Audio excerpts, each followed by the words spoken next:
it's Ray. Welcome back to my channel. Welcome if you're new. Happy New Year. I hope you had a good Christmas and New Year period in spite of the fact that it was pretty weird this year for most people. And I wish you all a wonderful 2021. So this video is a wrap up of the books that I read in December. And December was a really good reading month for me. I read 7 books and I'm excited to talk about them.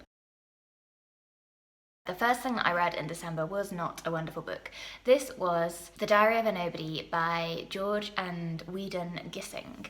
And this is a book that I read on the plane when I flew back to the UK for the holidays. This is a kind of comic Victorian diary. I won't talk about it that much because I don't feel like there's that much to say, but basically its main issue for me was that I didn't find it comic at all. I really enjoy the comic diary genre, and I thought this would be one of the kind of foundational stones of it. I love the title, the idea that this is a diary of somebody who is unimportant, who lives a plain, normal life. I just didn't really gel with the narrator. I loved his name, he was called Charles Pooter. However, his life was just too normal and his concerns were too dull, and a lot of the comedy in it I found was kind of deliberately slapstick, like repeatedly falling over a boot scraper by the door that they hadn't got around to removing. It was an interesting look at class in the Victorian era because Charles Pooter was working in an office, so he was very much middle class, white collar worker, and he really looked down upon the tradespeople who visited him regularly, but the point was kind of made that there was actually no real difference between the financial status and certainly the intellectual status of Pooter's family and of the tradespeople. But yeah, overall I just found this quite a dull read. Maybe it hasn't aged that well, maybe this was particularly amusing when it came out, but it just didn't work for me. But then the next classic I read was absolutely wonderful. This is the first of the classics that I read for a kind of 24-hour readathon where I just did 6 hours a day over 4 days reading classics, and the first classic that I read was Far From the Madding Crowd. This was the perfect balance of early Hardy and late Hardy. Far From the Madding Crowd still had a real undercurrent of that newness, that freshness, that joy. It was a powerful novel. At times it was distressing, it was dark, but I think throughout all of it, it was an optimistic and a fun and enjoyable novel, and I just absolutely adored it the whole way through. It was a joy. One of my favourite books, I think now, and certainly my favourite Hardy. So this tells the story of Bathsheba Everdeen, who is a young girl farmer who inherits a farm from her uncle and therefore kind of rises in social status quite dramatically, but also rises into a position which was unusual for a woman of her time. And this is the story of her and of her 3 suitors. Now, Bathsheba Everdeen is a fantastic and fascinating character.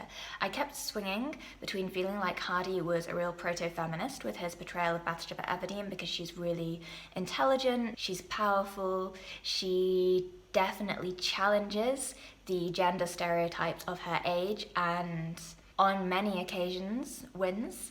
But then on the other hand, there were also aspects of her character and also kind of Hardy's commentary on her character and just the arc of the story overall, which made me suspect that Hardy was actually a bit misogynistic and was arguing for women to maintain their safe place in society. I couldn't really work it out, but I felt like Bathsheba kind of stands on her own 2 feet with or without Hardy's support, and I just loved her. She was not perfect at all. She was so painfully, wonderfully human. Hardy has this very sort of Greek tragedy feel to his writing, even to something like Far From the Madding Crowd, which is not a tragedy per se in the way that his later novels like Tess are. You get a lot of instances where characters make a small error and the result of that is disproportionately grand. And this is a real theme throughout Hardy's work. One of the things that really stood out to me is the role that setting plays. The setting of Hardy's Wessex feels like an additional character in a way that I rarely encounter with literature. The land is everything to all of the characters in this novel. It's literally the difference between life and death for them. They have to show it the utmost respect, and even when they do show it the utmost respect, they don't always necessarily get back from it what they need. However, the land is not evil, it's just completely indifferent, and it's also their god. There's a lot of metaphors in here that compare the stars in the heavens and the barn that the sheep are sheared in to cathedrals, to places of worship. There was something innate and central to the human lived experience that Hardy portrays in his description of people's relationship with the land that made me feel like the way we live in society today is somehow too removed from the heart of what it means to be human. So I found that very powerful. The plot was super gripping, almost melodramatic, but never silly. So Far From the Madding Crowd was my first beloved classic of the month. Next, after that, I moved on to Charles Dickens's A Christmas Carol, the quintessential Christmas novel. I enjoyed this even more than I thought I was going to. It was a reread. It's been over 10 years since I last read it. I was just blown away again at the quality of Dickens's writing. He made me laugh, he made me cry, he made me reflect on myself, on my own attitudes to other people, my attitudes to Christmas. It was just the perfect novel to read at Christmas time. There was also excellent social criticism in there, which I found really hard-hitting, like particularly when contrasting it to London society today. I've always thought of Dickens's London as being this neglectful world that fortunately isn't the case anymore, but increasingly I recognise modern society in Dickens's writing, and that's quite disturbing. The attitude to the poor, the completely self-absorbed nature of the rich didn't feel so very different from the world that we live in today. And it kind of gave me a new perspective on A Christmas Carol, to look at it not purely as a novel of the past, but as something very much of the present and of now. I love the way that the central message of this novel is just hope and redemption. However old you are, you can change, you can make a positive impact on the world. You can do it overnight. And the fact that millions of people are reminded of this every Christmas by Charles Dickens's novel and that story that he's given to the world is just what a gift to give to the world. I could not be more grateful for its existence, and rereading it was even more of a joy than I anticipated it was going to be. It's also really short, it doesn't take very long to read at all, so I highly recommend reading it around Christmas time, and I will definitely be rereading it more frequently in the future. Okay, we've gone low, high, high, and we're back to low. This was my worst read of the month. It was The Inheritance by Louisa May Alcott, who is of course the same author who wrote Little Women. I kind of take the blame for not enjoying this as much as I did, because my lack of enjoyment of it was largely based on completely skewed expectations for what the novel was going to be. So this is actually a work of juvenilia that Alcott wrote when she was 17 years old. It was never published. It's not clear whether she ever intended for it to be published. There's not any sort of evidence of her sending it off to publishers. And it's quite feasible that she just wrote it for the sheer joy of writing, which is lovely. However, this book has been on my mum's bookshelf for my whole childhood, and it's in a Penguin Classics edition that looks exactly the same as all her other Penguin Classics editions. And so I kind of came in with this anticipation that The Inheritance was a book that Alcott wrote when she was young, but its target audience was adults, and so I just kind of expected, I guess, something more along the lines of Eva Ibbetson's writing for adults. You know, something quite similar to Little Women, but perhaps with fully grown-up characters. I don't know. It was very heavily inspired by sentimental and gothic novels that were popular at the time, but it definitely just felt incredibly badly aged, and the characters were really, really flat. The main character in it, Edith Adelon, is completely self-effacing to a level where she's clearly fulfilling the ideal morality of a society that is not ours. Like, I didn't find her actions admirable. I just found them really annoying. I just didn't enjoy it. It wasn't well written. I think it's one of those books where if you're actually an Alcott scholar and you wanted to study where she came from with her writing, that would be interesting. This felt like the kind of book that Jo March would have written when she was 17 years old. It definitely did really show me the growth that Alcott went on as an author, and also therefore the potential that everybody has to grow enormously from a place where you might not be very good at something but you really love it, to a place where your talents are so well curated that you can give a gift to the world as wonderful as Little Women. So that was nice, but the actual book I really didn't like. Okay, December really was a mixed bag. This is the last book that I read that I didn't really enjoy very much, and that is The Mercies by Kiran, Millwood, Hargrave. This is a book that I listened to on audiobook, and I ended up listening to it over the period of probably a couple of months, largely because I wasn't really that into it. The book came out this year, it's historical fiction, and it talks about the lives of a group of women living in a village in really rural northern Norway during the 1600s. And there's been a massive storm which has effectively in an instant wiped out basically all of the men in the village. The book looks at how the women continue to live without the men, who not only would have done all of the kind of fishing and manly work jobs that would usually help to keep the village going, but more to the point actually the men who kind of give the women legitimacy in making their social roles acceptable. So I loved the premise of this book. I thought it was going to be a really enjoyable read, but in the end I just didn't get into it at all. I found the pacing quite weird, like I felt it was quite slow to get started, but I didn't feel like the slow build up was well balanced with the wrapping up of the plot at the end. I didn't really buy into any of the characters. I didn't feel like I really cared about them or was rooting for them.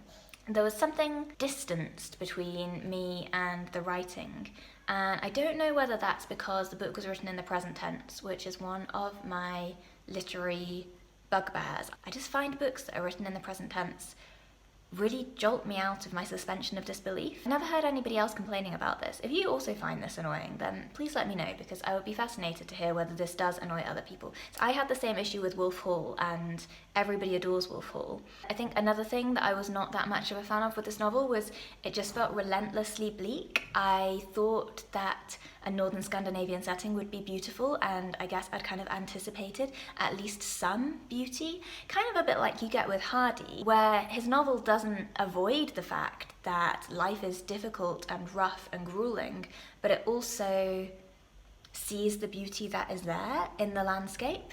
And I didn't feel like this book ever did see the beauty or represent the beauty. So ultimately, I just found it quite a depressing read that I didn't really enjoy or get into. However, looking at reviews of it and talking to other people who I know who've read it, they really enjoyed it. It is a good work of historical fiction in terms of you can tell that it's been well researched. It feels like the descriptions of the clothing and of the food and of the lifestyle is quite accurate. This book also looks a lot at a time when people were being accused of witchcraft, and one of the things I thought was really interesting in the book was its examination of the racism against the Sami people. I guess the kind of community in which people could start being accused of witchcraft probably also would have that kind of isolated, hating each other feel to it that is one of the things that kind of made this novel not an enjoyable read for me. So I think for some people this would be great, but it just really didn't work for me. It didn't draw me in through the language, through the plot, or through the characters, and that's obviously not ideal for enjoying a book. However, I then followed this audiobook immediately with another audiobook which I absolutely loved, way more than I was expecting I was going to. There's a bit of a theme this month with expectations versus reality and what my expectations are versus how much I actually enjoyed something. Because this book I came into with quite low expectations. This is A Pull of the Stars by Emma Donoghue. And this book also came out this year. It tells the story of the flu in Dublin at the end of World War I. The reason my expectations were kind of a bit low for this book is that I know that it got rushed through to come out this year because, of course, pandemics are now capturing everybody's interest. So I thought it might feel kind of undeveloped and incomplete, but it really didn't. This book hooked me from the first line. It is set in a maternity ward and a hospital, and so a lot of the writing is just descriptions of the women who are in their kind of social circumstances and the labours that they are going through successfully or unsuccessfully.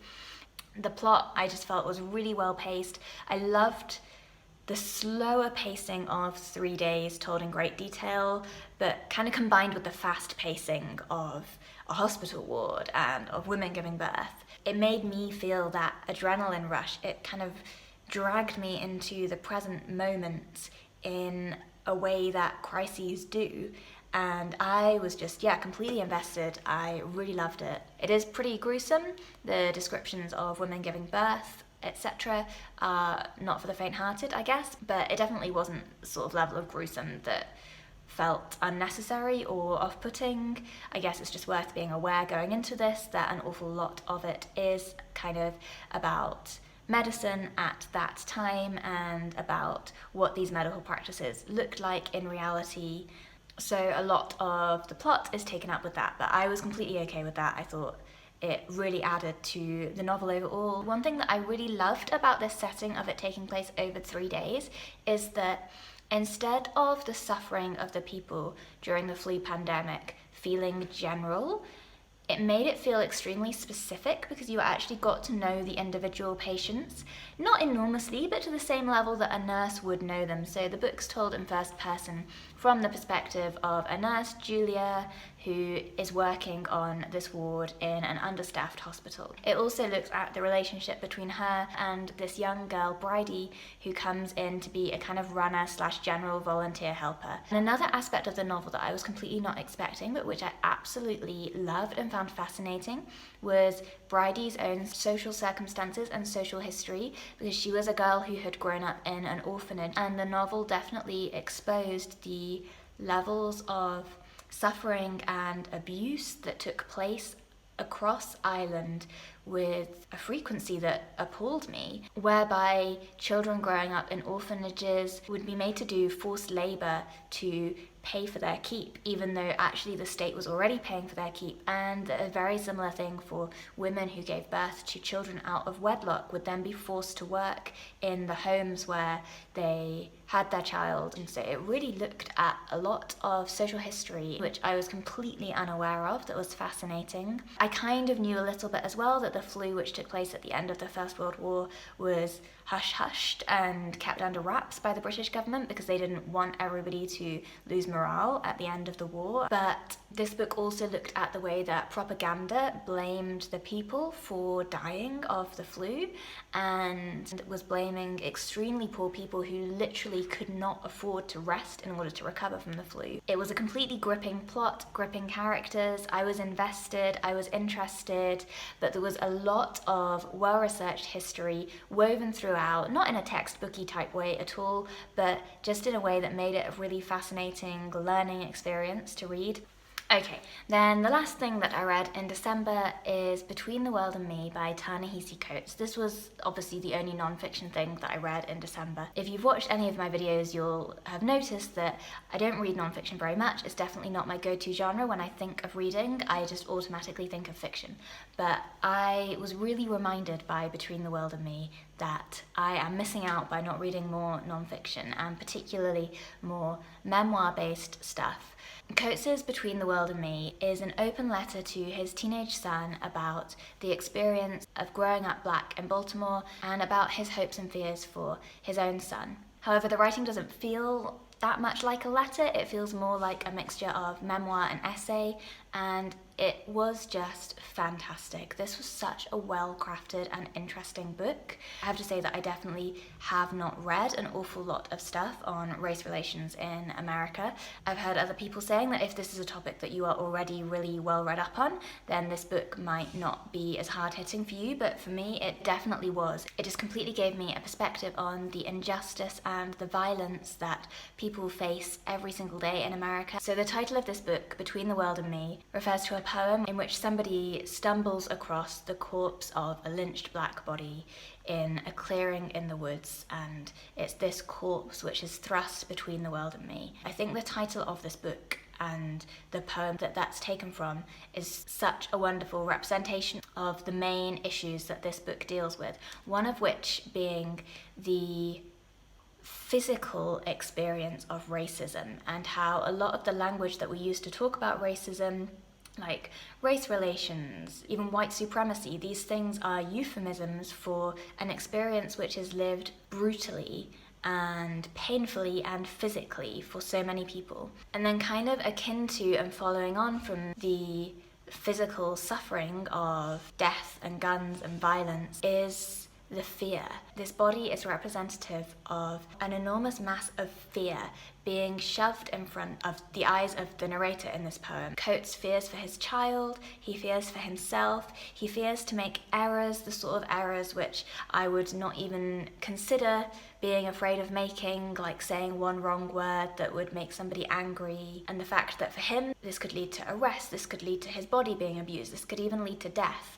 And Coates explains this really powerfully. At the beginning, I wasn't quite sure whether his writing style quite worked for the point he was trying to get across, because he's kind of on the one hand saying that we need to be aware that racism is a very physical and visceral experience, but then on the other hand his language is beautiful, full of metaphors, quite figurative, and I thought there was perhaps a bit of a disconnect between those two things. But actually by the end of the book I was completely won round to the style in which he chose to write.